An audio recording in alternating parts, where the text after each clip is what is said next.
What is going on, guys? It is Matt with Sith Bricks. I've got my hat on. It is nice and crooked. Let's fix that. There we go. Sorry I've been out for the last week, guys. I haven't been feeling all that well. I've been under the weather. I've also had some more personal things that I had to attend to. So sorry for being absent, but I'm back and I'm building. And just a reminder, I'll be going live tomorrow at 1 o'clock Eastern for the final live stream of the Mould King Venator, because I've only got about three bags left. 9, 10, 11, 12. So I got 4 bags left. So tomorrow will be the final live stream for the Mould King Venator as we work on bag 10. But anyway, I finished bag 8 last weekend and we got it all fixed and sorted out over here. So I'm going to go and show you what we did, and then we'll go from there. All right, guys. So one thing I wanted to show you before I talked about what we built was this tricky part here. So for me, it's step 298 in bag 8. But it's a build where it talks about doing this, and then you're doing these, and then you mount them here. Well, it had me really stymied for a minute how to figure it out, but I finally got it done, and I wanted guys to show you.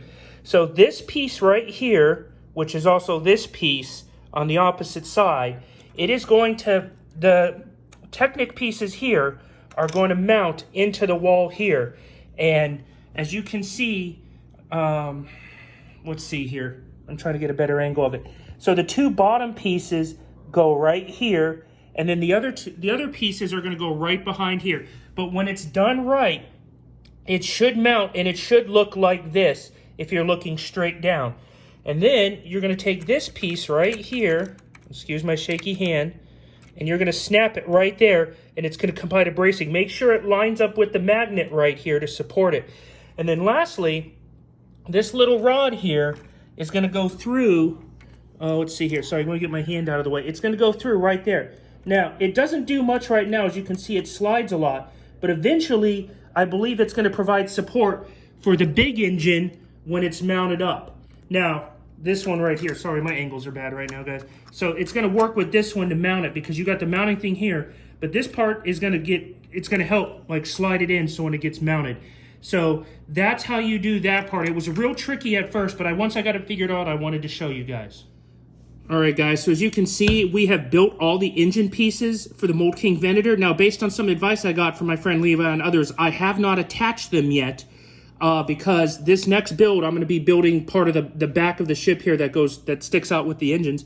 And everybody I've talked to has said that take the engines off, build this bag, which is bag 9 right here, and then you can slide the engines on afterwards, all right? So we've got the main engine here. Now this one, just engine right here, you take this part, remember it doesn't have any wedge lid on it, and it's gonna attach right here. It just snaps on right there.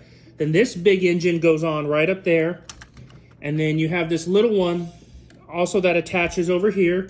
And then you have a smaller one right here. So there's actually 8 engines total to the ship that you can all see right here. And it's identical on this side, but I'm not showing it because the glare from my window is kind of making it weird. So, and then there's some connectors pieces that you'll have to put on as well.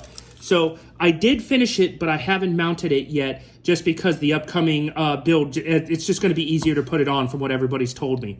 So make sure that you pay attention to what you're doing with the engines. As you can see, if it's done right, the tip of this should just be right over the top of that. So if you're looking at it flat, you can just barely see the blue. That's how you know it's done right.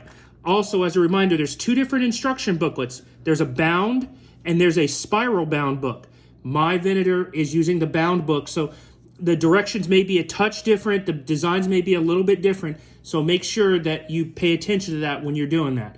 So other than that, though, it was a pretty straightforward build. Oh, actually, let me show you the 2 other things we did. So this part is attached right here, and then I also have this part here which I attached, but it flops. But I'm assuming that once I put the engines on, this piece actually snaps on at the very end. So I'm assuming that it's going to hook up with the engine somewhere and have it be held up.